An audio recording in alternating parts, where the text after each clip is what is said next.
नमस्कार दोस्तों। आप लोगों से हमारे हाथ जोड़कर निवेदन है कि प्लीज़ आप लोग अगर चैनल सब्सक्राइब नहीं किए तो प्लीज़ चैनल सब्सक्राइब कर लीजिए, लाइक करते रहिए और कमेंट भी करते रहिए। चलिए आगे की कहानी स्टार्ट करते हैं। प्रांजल ने बुलाया तो आहाना मिलने तैयार हो जाती है ताकि आखिरी बार उसके मन में उठते सवालों का जवाब दे सके और वह भी अपनी ज़िंदगी में आगे बढ़ सके।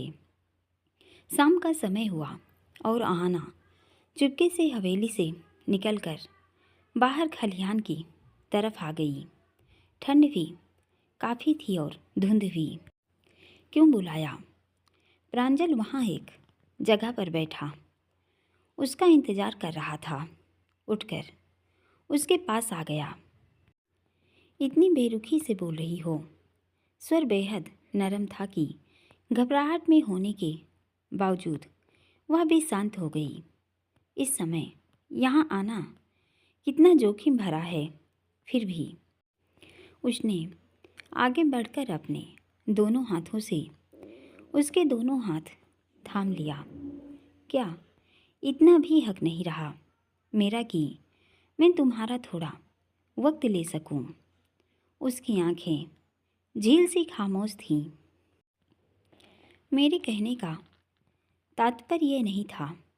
अगर तुम्हारे लिए मैं डर और शर्मिंदगी हूँ तो जा सकती हो, फिर तो कुछ भी बात करने को नहीं। मैंने यहाँ एना को नहीं आहाना को बुलाया है। लहजा गंभीर और आवाज़ जैसी किसी गहरे कुएं से निकलते महसूस हुई। ऐसा कुछ होता तो क्या मैं यहाँ आती? इतना डर सिर्फ इसलिए कि कोई हमें देख न ले। हमने कोई पाप नहीं किया था, प्रेम था हमारा, जिसे छीनने में ये सब लोग शामिल हैं जो इस हवेली में मौजूद हैं। डर और पछतावा उन्हें होना चाहिए, तुम्हें नहीं। जो बीत गई सो बीत गई। बीता नहीं है, सब चल रहा है। मैं चाहती हूँ आप भी आगे बढ़ जाएं। यह उतना ही मुश्किल है जितना किसी बिगड़ी पेंटिंग को सुधारना। कोशिश की जाए तो वह भी एक नया आकार ले सकती है। ज़रूरी नहीं आपको वंशिका से शादी करनी है। आपके रंग, आपका कैनवास, आपकी पेंटिंग आपको खुश रखने काफ़ी हैं। और देखना, एक दिन आपको भी ऐसी लड़की ज़रूर मिलेगी जो बिल्कुल आपकी तरह ही होगी। इस जन्म में यह संभव नहीं होगा। पेंटिंग, रंग, गिटार तुम्हारी जगह नहीं ले सकते। लड़की तो संभव नहीं। जब लगता है सब कुछ खत्म हो गया है, तभी जिंदगी कब कहाँ किस मोड़ पर हमें चौंकाने बैठी है, कोई कह नहीं सकता। मुझे ही देख लो, आगे कितना भी अच्छा क्यों ना हो, जब तक तुम्हारी नज़रों का गुनहगार रहूँगा, खुश नहीं रह पाऊँगा। आप ऐसी बातें करते हैं तो मुझे भी अच्छा नहीं लगता। वह भी उदास हो गई। छोड़ दो, आओ बैठो। वह उसे बैठने कहता है और वह नीचे बैठ जाती है। पीछे कमर टिकाए दोनों खामोश ही थे। हो सकता है 2 दिन बाद तुम्हारी शादी हो जाए। प्रांजल ने गहरी सांस ले चुप्पी तोड़ी। हाँ, फाइनली तुम्हारा शादी का सपना पूरा हो रहा है। बिना चीनी की चाय सी फीकी थी वो मुस्कान। दर्द उसमें नमक की तरह घुलकर स्वाद खराब कर रहा हो जैसे। हाँ, पर वह मुस्कुराई बिल्कुल मीठा। तुम खुश हो? न जाने किन अर्थों में पूछ रहा था, पर सहमति जताई।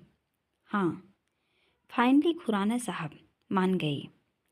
वरना उनको तैयार करना इतना मुश्किल था। मुझे तो लगा था कि वो कभी मानेंगे नहीं। किसी को भी विश्वास नहीं हो रहा था। बट फाइनली उन्होंने सबको सरप्राइज कर दिया। प्यार करने लगा है तुमसे। पत्थर जैसा भारी हो रहा था सवाल पूछना। उससे ज़्यादा दिल पर चुभ रही थी सूल सी वो जलाती मुस्कान जो शादी के नाम पर उसके होठों पर थी। कभी वह बहुत खुश होता था इसे देख, पर तब वह उसके नाम पर होती थी। शायद तुम तो हुई ही इतनी अच्छी कि किसी को भी तुमसे प्यार हो जाए। वह बस मुस्कुरा दी। एना एक सुपर मॉडल एक्ट्रेस जिसके कई चाहने वाले, पर मुझे पहले वाली आहाना ज़्यादा अच्छी लगती थी। सीधी सादी पर समझदार भी। मैं एक मामूली मॉडल हूँ और ये मेरी आजीविका का साधन है बस। मॉडल बनते ही बदल तो गई हो। समय बदलने पर पेड़ पत्ते छोड़ देता है ताकि नया कलेवर ले सके। तुमने तो जड़ें ही बदल दी। वक्त की मांग थी, यह न मानती तो गुम हो जाती। गुम तो अब भी हो जाओगी। कहना क्या चाहते हैं अविराज खुराना जैसा घमंडी मगरूर इंसान के साथ रहना आसान नहीं है। सब हो जाएगा। हाँ, उसने भी तो खुद को कितना बदल लिया है।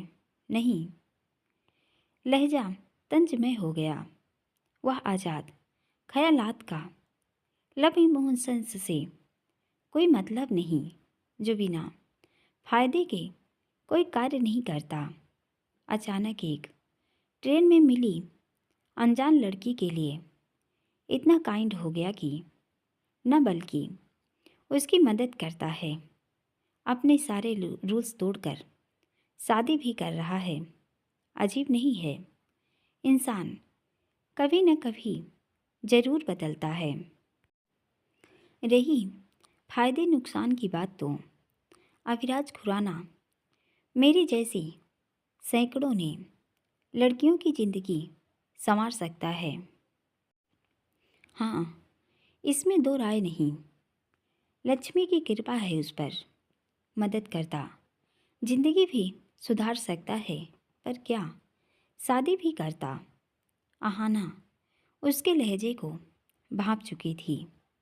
साफ साफ कहिए, उसकी ज़िंदगी में न जाने कितनी लड़कियां आई गई होंगी। कभी शादी का नहीं सोचा। अचानक एक गरीब बेसहारा लड़की से शादी कर रहा है। ये आश्चर्य नहीं। प्यार तो किसी से भी हो सकता है, पर अगर वो लड़की यहाँ ना हो तब आश्चर्य नहीं है। आश्चर्य है कि जलन। प्यार का दम तो आपने भी कभी एक नौकरानी से भरा था। शादी भी करना चाहते थे। सवाल तो आप खुद की नियत पर भी उठा रहे हैं। आहाना कोई मामूली गरीब लड़की नहीं थी। वह उस लड़के से प्यार करती थी जिससे उसकी भतीजी शादी करना चाहती थी। कमाल है, तुम्हें खटका नहीं, या फिर तुमने भी जानबूझकर इग्नोर कर दिया। कहना क्या चाहते हैं? मुझे बेवफा बनने मजबूर किया गया। अपनी नाकामी को मजबूरी का नाम मत दीजिए। मेरे मन में कोई पाप नहीं था। मैं तुमसे सच में शादी करना चाहता था, पर मेरी राह इतनी मुश्किल बना दी गई कि मजबूरी बेवफाई हो गई। लेकिन अब सफाई का कोई मतलब नहीं। वंशिका से शादी करनी होती तो कर चुका होता, पर मैंने नहीं किया। टालता रहा। जब तुमने शर्त रखी शादी न करने की तो लगा तुम मुझे माफ़ी दे दो, पर तुम तो मुझे उम्र भर की सज़ा देना चाहती थी। अब इन बातों का कुछ मतलब नहीं। मैं बहुत आगे बढ़ गई हूँ। अब नहीं, बहुत पहले बढ़ गई थी। का बहाना। मुंबई आने के बाद रुद्र प्रताप मुझे ढूंढते वहाँ पहुँच गया था और ज़बरदस्ती शादी करना चाहता था।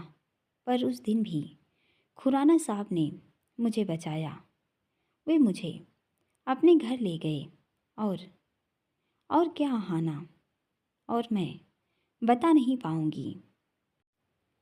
बताओ। मुझे लगा कि मुझे भी आगे बढ़ जाना चाहिए और तुमने उसी आदमी के सामने सरेंडर कर दिया जो तुम्हारी हालत का जिम्मेदार था। ये कैसी बातें कर रहे हैं? तुम सुंदरपुर से भागी, उसी डिब्बे में बैठी जिसमें अभिराज था।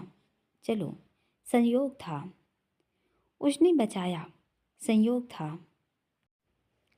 मुंबई में फिर उससे मिली, ये भी संयोग था। और फिर उसे तुम पर दया आ गई तो मॉडल बना दिया। मैं मॉडल खुद बनी हूँ। तुम्हारी गलत फहमी है ये। यह अविराज खुराना की सोची समझी साजिश थी। ये क्या कह रहे हैं? जिस दिन तुम हमारे घर आई थी और पापा ने तुम्हें पैसे दिए, उसी दिन वहाँ अभिराज खुराना भी आया था। पापा ने तुमसे नाश्ता बनवाया था। वो अभिराज खुराना के लिए ही था। उसके कहने के बाद आहाना को याद आया तो दृश्य जब मालकिन ने उसे धक्का देकर बाहर निकाला था तो उसी समय वहाँ पर गाड़ी रुकी थी और वंशिका के चाचू यानी कि खुराना साहब उतरे थे। हाँ, याद आया। दरअसल वो मुझे ब्लैकमेल करने ही आए थे। जब मुझे खरीद नहीं पाए, न डरा पाए और उन्हें लगा कि मैं तुम्हें नहीं छोड़ूंगा, तो वंशिका की शादी मुझसे कैसे कराने उन्होंने यह सब किया और कितनी आसानी से तुम्हें रास्ते से हटाया। ये क्या कह रहे हैं? आहाना, ये सोची समझी साजिश थी। तुम्हें ट्रेन में मिलना, चलो इत्तेफाक होगा, पर उसके बाद रुद्र प्रताप का उसी होटल में तुम्हें ले जाना जिसमें अविराज खुराना की मीटिंग चल रही थी, उसका तुम्हें बचाना, तुम्हें घर ले जाना, तुम्हारे साथ वो सब किया ताकि तुम आगे बढ़ जाओ। जब तुम मुंबई छोड़कर चली गई तो उसे लगा कि उसका प्लान फेल ना हो जाए और तुम वापस सुंदरपुर चली गई। और कहीं मैं तुम्हें फिर मिल गया तो क्या होगा? उसने तुम्हें वापस बुलाया और मॉडल बनाया ताकि तुम अपने में उलझी रहो। उन्होंने मुझे नहीं बुलाया, मैं खुद आई। वह चीख ही पड़ी थी। जिस कंपनी की तुम मॉडल हो, जानती हो किसकी है? किसकी? अविराज खुराना की। सुनकर जैसे पृथ्वी डोलती नजर आई। नहीं, ये सच नहीं है। सब सच है। जब लगा कि मैं शादी के मंडप से भाग गया तो उसके बाद वंशिका ने जानबूझकर आत्महत्या का ड्रामा किया। पता है क्यों? क्यों? उन्हें शक हो गया था कि जाने से पहले मैं तुमसे मिला तो तुम्हें ज़रूर पता होगा मैं कहाँ हूँ और वो तुमसे उगलवा सके। और तुमने वही किया।